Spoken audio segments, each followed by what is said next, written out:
SIT chief సజ్జనా tweet కు Harish Rao counter ఇచ్చారు. Court తీర్పు లేకుండానే ఫోన్ ట్యాపింగ్ ను అక్రమం అని ఎలా ప్రకటిస్తారని ఎక్స్ వేదికగా ప్రశ్నించారు. దర్యాప్తు దశలోనే తీర్పు చెప్పే అధికారం సిట్ చీఫ్ కు లేదన్నారు. పోలీసులు దర్యాప్తు చేయాలి, తీర్పు చెప్పే హక్కు లేదన్నారు. ఫోన్ ట్యాపింగ్ చట్టబద్దమా కాదా అనేది కోర్టు మాత్రమే నిర్ణయించాలని హరీష్ రావు చెప్పారు. సిట్ చీఫ్ ముందే తన అభిప్రాయాన్ని ఏర్పరచుకున్నట్లు కనిపిస్తోందని అన్నారు. SIT chief all India services conduct rules కు విరుద్ధంగా వ్యవహరిస్తున్నారని ఆరోపించారు.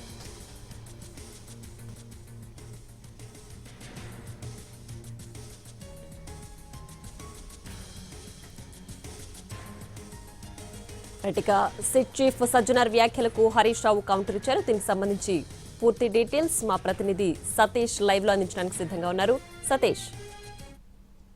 ఎస్ ప్రియా, మాజీ మంత్రి హరీష్ రావు కొద్దిసేపటి క్రితమే ఎక్స్లో ఒక పోస్ట్ చేశారు. చాలా కీలకమైనటువంటి పోస్ట్ అని చెప్పుకోవచ్చు. ఏదైతే నిన్న బీఆర్ఎస్ అధినేత కేసీఆర్కు సంబంధించి సిట్ విచారణ చేసిందో ఆ విచారణ తర్వాత సిట్ చీఫ్గా ఉన్నటువంటి సజ్జనార్ దగ్గర నుంచి వచ్చిన ఒక పోస్ట్కి దానికి ఆయన కౌంటర్ ఇస్తూ ఈరోజు పోస్ట్ చేశారు. దాంట్లో చాలా కీలకమైనటువంటి వ్యాఖ్యల్ని హరీష్ రావు చేశారు. ప్రధానంగా ట్వీట్లో ఏదైతే చెప్పారో ఫోన్ ట్యాపింగ్ని అక్రమం అని చెప్పి ఎలా చెప్తారు, కోర్టు తీర్పు ఇవ్వక ముందుకే దాన్ని అక్రమం అని చెప్పి అధికారులు ఎలా ప్రకటిస్తారనేటువంటి విషయాన్ని ఆయన కీలకంగా దీంట్లో చెప్పారు. దాంతోపాటు ఈ ఏదైతే కేసు ఇప్పుడు ఉందో అది దర్యాప్తు దశలోనే ఉన్నటువంటి ఈ సమయంలో దాన్ని పూర్తి స్థాయిలో నిర్ణయం తీసుకొని చెప్పేటటువంటి అధికారం సిట్కు లేదు అనే విషయాన్ని కూడా ఆయన చెప్పారు. న్యాయస్థానంలో నిర్ణయం వచ్చే వరకు దాన్ని కేవలం ఆరోపణగానే పరిగణిస్తారు, కానీ నేరంగా పరిగణించినటువంటి విషయాన్ని ఆయన చెప్పారు. ఎందుకు ఈ విధంగా చెప్పాల్సిన అవసరం వచ్చింది, ఫోన్ ట్యాపింగ్ చట్టబద్ధమా కాదా అనే విషయాన్ని కూడా పూర్తిగా చెప్తూ ఏదైతే గతంలో ఫోన్ ట్యాపింగ్ సంబంధించిన అంశాలు ఏ విధంగా ఉన్నాయో ఇండియన్ టెలిగ్రాఫ్ యాక్ట్కు సంబంధించినటువంటి టెలిగ్రాఫ్ యాక్ట్కు సంబంధించినటువంటి పూర్తి వివరాలని కూడా ఆయన తన పోస్ట్లో పెట్టారు. ఏదైతే ఫోన్ ట్యాపింగ్ సంబంధించి చట్టబద్ధత ఉంది అనే విషయాన్ని గతంలో వచ్చినటువంటి అంశాలని ఆయన క్రోడీకరిస్తూ పోస్ట్ చేస్తూ ఎందుకు ఈ విధంగా చెప్పాల్సిన అవసరం వచ్చింది, ప్రస్తుతం ఇంకా దర్యాప్తు దశలో ఉన్నటువంటి ఈ కేసును పూర్తిగా నేరం జరిగినట్టుగా చెప్పడం అది ఎంతవరకు సబబు అంటూ ఆయన ప్రకటించారు. ఈ అభిప్రాయం అంటే ఏదైతే అధికారికంగా పోస్ట్ వచ్చినటువంటి ఎస్ఐటి చీఫ్ దగ్గర నుంచి వచ్చినటువంటి పోస్టు చూస్తే ఇక ఇది పూర్తిగా నిర్ణయం జరిగిపోయింది, ఒక కంక్లూడ్ చేసినట్టుగానే కోర్టు చెప్పేదానికంటే ముందుగానే తాను చెప్పినట్టు విధంగా ఇది కనిపిస్తుంది అనేటటువంటి విషయాన్ని చెప్పారు.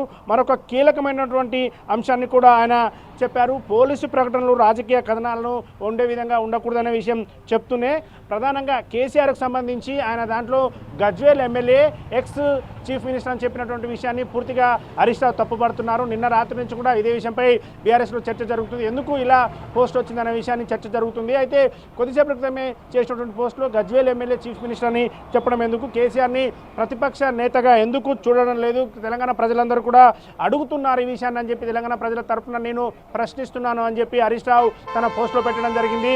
నిన్న సాయంత్రం నుంచి కూడా అంటే నిన్న ఏదైతే తీర్పు వచ్చినటువంటి తర్వాత ఏదైతే ఫోన్ ట్యాపింగ్ సంబంధించి విచారణ జరిగినటువంటి ఆ సమయంలో మొత్తం తెలంగాణ భవన్ దగ్గర పెద్ద ఎత్తున పార్టీ శ్రేణులు అక్కడ ఉన్నాయి, ఆందోళన కూడా వ్యక్తం చేశాయి. జరుగుతున్నటువంటి తీరుని సిట్ అధికారులు ఏదైతే ఎర్రవల్లిలో కేసీఆర్ అక్కడ విచారణ చేయాలని చెప్పినప్పటికీ కూడా నందినగర్ నివాసంలోనే విచారణ చేస్తామని చెప్పి సిట్ అధికారులు చెప్పడం కావచ్చు. ఆ తర్వాత కేసీఆర్ మాట వినకుండా తాను 65 సంవత్సరాలు పైబడినటువంటి వ్యక్తిగా ఉన్నప్పటికీ కూడా ఆయన మాట వినకుండానే నందినగర్ నివాసంలోనే చేసిన దాని విషయాన్ని